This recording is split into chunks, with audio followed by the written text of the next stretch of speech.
I'm not saying there's not going to be bumps along the road, but they have to be bought in because we've seen what happens when they're not bought in.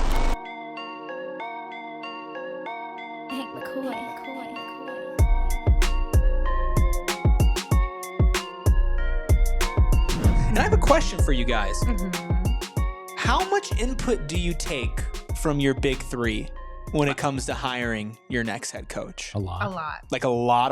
Yeah. Like Yeah. almost let them pick it?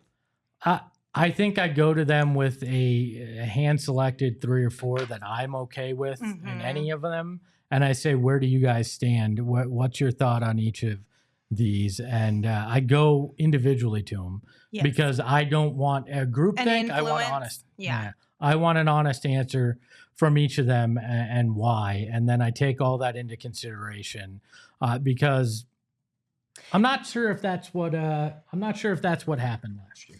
I don't know for certain, but I also think that you probably it's probably a weighted scale, right? Depending on who you think you want to have long term on your team.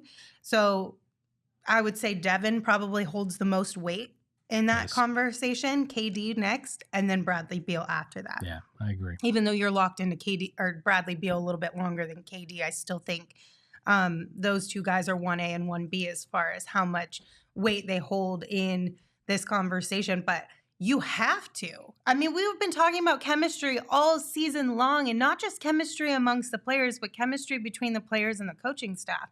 And if that was the final nail in the coffin that really did this group in as a whole, then you have to make sure these players are going to have some chemistry with the new head coach and be bought in for the most part. Like, I'm not saying there's not going to be bumps along the road, but they have to be bought in because we've seen what happens when they're not bought in.